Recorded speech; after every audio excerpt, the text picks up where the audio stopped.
Hello students, good morning and welcome to online classes for class 6.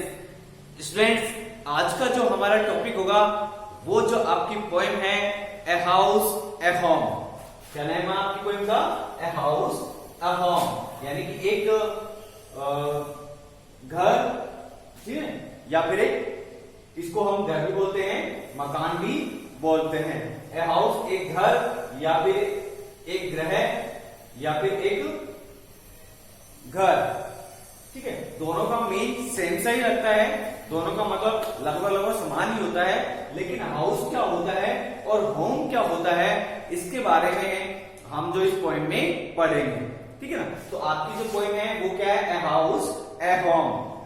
आपने सुने होंगे दोनों वर्ड, लेकिन आपको ये बहुत ही कम लोगों को पता होगा कि हाउस क्या होता है और होम क्या होता है, किसे हम होम कहते हैं और किसे हम हाउस कहते हैं, ठीक है ना। तो इस वर्ड के आपके कुछ हार्ड वर्ड मीनिंग्स हैं जो यहां पर मैंने लिखे हैं, ठीक है। आप इनको देख सकते हैं एक बार। Bricks and stone. ब्रिक्स का मतलब होता है ईंट और स्टोन का मतलब क्या होता है? पत्थर। ब्रिक्स एंड स्टोन इस पूरे का मतलब हो गया ईंट और पत्थर। वुड, वुड का मतलब है यहाँ पर, वुड का मतलब लकड़ी होता है, और यहाँ पर क्या मतलब है इसका? इमारती लकड़ी जो मकानों में लगाई जाती है। यार्ड, यार्ड का मतलब होता है आंगन। ईव्स, EAVES, ईव्स का मतलब होता है छत की मुंडेर, यानी जो मकान होता है घर के आगे की तरफ जो छत लटकी हुई होती है या घर से आगे निकली हुई जो छज्जा सा होता है वो क्या होती है? ईव्स होती है। चिमनीज, चिमनीज क्या होती है? धुआंकस होती है। धुआं निकालने के लिए घर के अंदर जो पाइप लगे हुए होते हैं वो क्या होते हैं? चिमनीज होती है।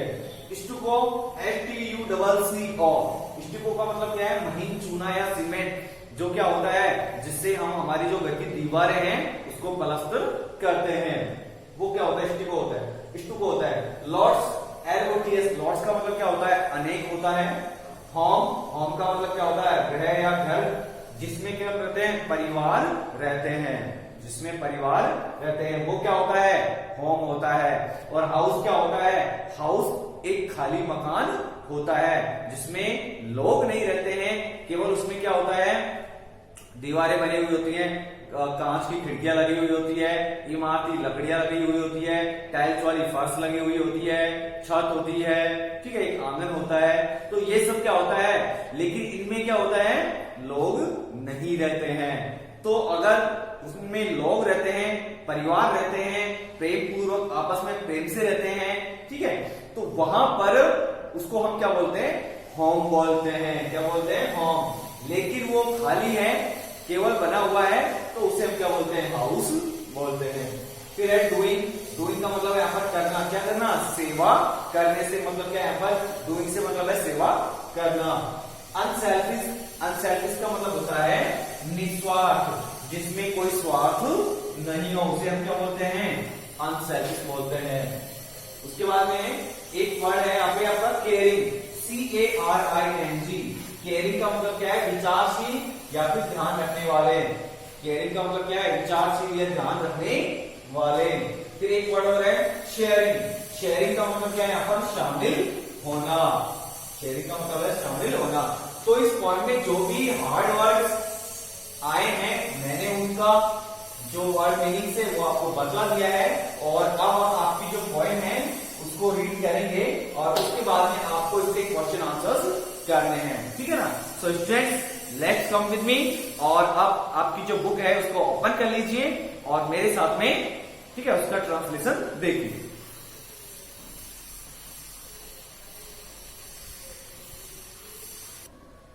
हाँ, तो स्टूडेंट्स, आपने पोएम निकाल लिया होगा ए हाउस ए होम, ठीक है।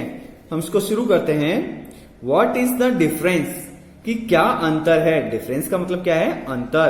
बिटवीन अ हाउस, एक घर के बीच में, एंड ए होम, और एक मकान के बीच में, ठीक है। मकान, जो मकान और घर के बीच में क्या अंतर होता है? बिटवीन का मतलब क्या होता है? बीच में, यानी इन दोनों के बीच में अंतर क्या है, ठीक है। Discuss it with your partner, और आप इसको अपने पार्टनर के साथ में, अपने साथी के साथ में डिस्कस कीजिए। डिस्कस का मतलब होता है चर्चा करना। देन रीड द पोएम, और फिर आपको पोएम पढ़नी है। तो मैंने आपको बतला दिया इसके डिफरेंस के बारे में, क्या डिफरेंस होता है। और अब हम इस पोएम को शुरू करते हैं। देखिए, व्हाट इज ए हाउस, कि एक जो हाउस होता है, जो घर होता है, वो क्या होता है, या घर किसे कहते हैं। What is a house, what is a house यानी घर क्या होता है या घर किसे कहते हैं। तो it is brick and stone, यह क्या होता है। अब देखिए, आप ये जो पोएम्स होती है, इनमें आपको पूरा सेंटेंस लिखा हुआ नहीं होता है, आपको वर्ड के मीनिंग से आपको समझना होता है कि पोइट क्या कह रहे हैं। ठीक है, अब यहां पर लिखा हुआ है it is brick and stone. It is यानी यह है, ब्रिक यानी ईंट, एंड स्टोन और पत्थर, यह है क्या, ईंट और पत्थर। सिर्फ इतना मीन निकालोगे तो इसका पूरा मीन नहीं निकलेगा। तो इसका पूरा मीन क्या है कि it is brick and stone. पहली लाइन में क्या था कि व्हाट इज ए हाउस, कि एक हाउस क्या होता है, एक घर क्या होता है। तब इसका क्या है, इसमें आगे क्या है कि it is brick and stone, कि यह क्या होता है, यह ईंट और पत्थर से बना हुआ होता है।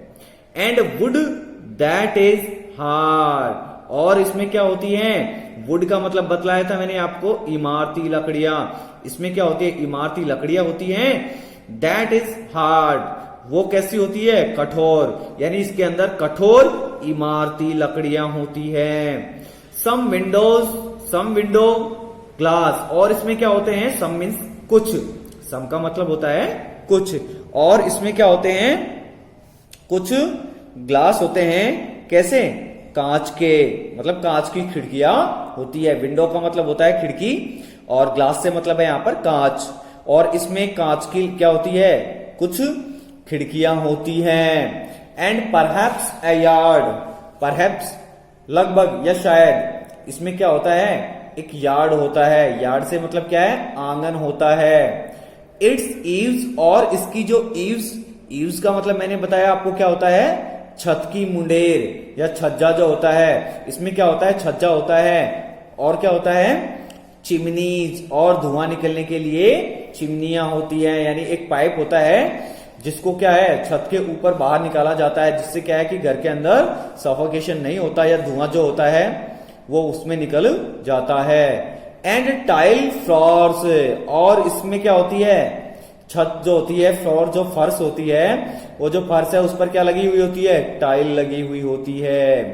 एंड स्टुको एंड रूफ, और इसमें क्या होती है, स्टुको का मतलब क्या है, यहां पर महीन चूना जो होता है आपका, ठीक है, या सीमेंट जो होता है, तो इसकी दीवारों पर महीन चूना या सीमेंट सीमेंट का क्या होता है, प्लास्टर होता है। एंड रूफ, और इस पर एक क्या होती है, छत होती है। एंड लॉट्स ऑफ डोर्स, और इसमें लॉट्स का मतलब बताया था मैंने आपको, क्या बताया था, अनेक, कि इसमें अनेक क्या होते हैं, दरवाजे होते हैं। उसके बाद में नेक्स्ट आपका है इसमें व्हाट इज ए होम। तो देखिए, अब इस पैराग्राफ में तो ये पोएम का ये जो पार्ट था, ये जो भाग था, हमने इस भाग में किसके बारे में जाना, हाउस के बारे में जाना, कि हाउस क्या होता है। हाउस क्या होता है, यह brick and it is brick and stone की है, ईंट और पत्थर से बना हुआ होता है, ठीक है ना। और एंड वुड दैट्स हार्ड, और इसमें कठोर क्या होती है, लकड़ी, इमारती लकड़ियां होती हैं। और इसके अंदर क्या होते हैं, कुछ कांच के खिड़कियां होती है, विंडोज होती है। एंड परहैप्स ए यार्ड, और इसमें लगभग एक आंगन होता है। इट्स ईव्स, इसकी जो छज्जे मुंडेर, छत की मुंडेर है वो होती है। एंड चिमनीज, और चिमनियां होती है धुआं निकलने के लिए। एंड टाइल फ्लोर्स, और इसकी फर्श पर टाइल लगी हुई होती है, और इसकी दीवारों पर चूना या सीमेंट का प्लास्टर होता है, और एक छत होती है, और इसमें बहुत सारे क्या होते हैं, दरवाजे होते हैं। तो ये क्या हो गया, किसके बारे में हो गया, ये जो आपका पहला क्वेश्चन था ना कि व्हाट इज ए हाउस, उसका आंसर क्या हो जाएगा, ये पूरा हो जाएगा कि एक घर क्या होता है। तो एक घर क्या होता है, तो जिसमें ये सारी चीजें होती हैं वो क्या होता है, आपका हाउस होता है। अब देखते हैं इसमें होम क्या होता है, ठीक है ना। व्हाट इज ए होम, कि एक जो ग्रह होता है वो क्या होता है। ठीक है, तो सिर्फ इसमें क्या है कि हम इसका जो डिफरेंस है, इसका जो अंतर है, हम वो इसी चीज से लगा सकते हैं। ठीक है ना, जो अभी इसमें हम बताएंगे कि किसे हम होम कहते हैं और किसे हम हाउस कहते हैं। व्हाट इज ए होम, कि होम क्या होता है, ग्रह क्या होता है। इसका जवाब देखिए यहां तक होगा आपका इसमें कि it is loving and family. इसमें क्या होता है, इसके अंदर लविंग का मतलब होता है स्नेह युक्त। ठीक है, यह क्या होता है, स्नेह युक्त लोगों के परिवार से बनता है। यह क्या होता है, स्नेह युक्त लोगों के परिवार से बनता है, फैमिली से बनता है। क्या, होम किससे बनता है, स्नेह युक्त लोगों के परिवार से।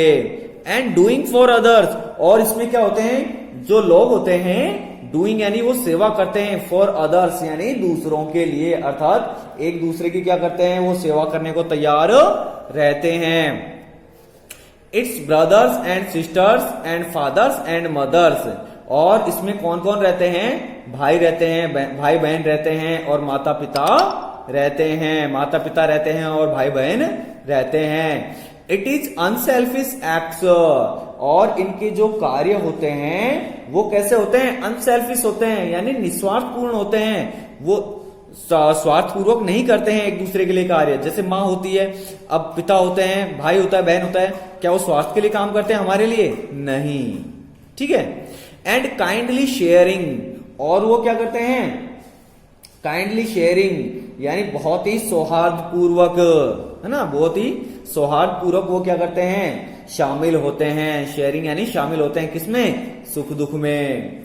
And showing your loud ones, और वो क्या करते हैं, शोविंग वो दिखाते हैं, क्या दिखाते हैं, loud your loud ones. Loud ones का मतलब होता है प्रियजन, कि वो जो आपके प्यारे प्रियजन होते हैं वो उनमें क्या करते हैं, प्यार बांटते हैं। और क्या करते हैं, यू आर ऑलवेज केयरिंग, और इसके अंदर क्या करते हैं, वो एक दूसरे की चिंता करते हैं। केयरिंग का मतलब क्या होता है कि एक दूसरे की देखभाल करना या फिर ध्यान रखना, वो एक दूसरे का ध्यान रखते हैं, एक दूसरे की केयरिंग करते हैं। ठीक है, तो होम का मतलब समझ में आया, क्या होता है होम, कि होम क्या होता है, एक लविंग, इसके अंदर स्नेह युक्त, ठीक है, इसके अंदर स्नेह युक्त, इसमें जो घर होता है, होम होता है, उसमें स्नेह युक्त लोगों के परिवार से बनता है ये, और इसके अंदर एक दूसरे की सेवा करने को तैयार रहते हैं, और इसमें भाई बहन माता पिता रहते हैं, और इनके जो कार्य होते हैं उनके निस्वार्थ कार्य होते हैं, है ना। इसमें इट्स अनसेल्फिश एक्ट, इनके जो निस्वार्थ कार्य होते हैं, और इसमें एंड काइंडली शेयरिंग, और ये जो है इसमें सौहार्द पूर्वक उनके सुख दुख में शामिल होते हैं। And showing your loud ones, और वो अब उनके जो लाउड वंस है, प्रियजन है, उनको प्यार बांटते हैं। और क्या करते हैं, यू आर ऑलवेज केयरिंग, और यह विश्वास दिलाते हैं कि आप सभी क्या हो, समझदार हो और एक दूसरे का ध्यान रखने वाले हो। और इन सब से मिलकर के क्या बनता है, एक होम बनता है। ठीक है, और आपके जो पोइट है वो है लॉरेन एम हली। ठीक है, इन्होंने क्या किया, इस पोएम को लिखा है। पोइट कौन है, लॉरेन एम हली। तो इस प्रकार से ये आपकी पोएम कंप्लीट होती है। यहाँ पर कोई इसमें जो है आपको कोई चीज समझ में नहीं आ रही हो, कोई लाइन समझ में नहीं आ रही हो, या कोई वर्ड आपको समझ में नहीं, तो कमेंट बॉक्स में जाकर के कमेंट कीजिए। ठीक है, और उसमें जो भी वर्ड है आप उसमें टाइप कीजिए, मुझे बताइए, ताकि मैं उसका सॉल्यूशन कर सकूं। ठीक है, तो स्टूडेंट्स आपकी ये जो पोएम है वो कंप्लीट होती है, और आपको इसके क्वेश्चन आंसर्स आपको कंप्लीट करने हैं आपकी नोटबुक में। ठीक है, और मिलते हैं नेक्स्ट वीडियो में। वीडियो को लाइक और सब्सक्राइब जरूर करें। ठीक है, have a nice day, thank you very much.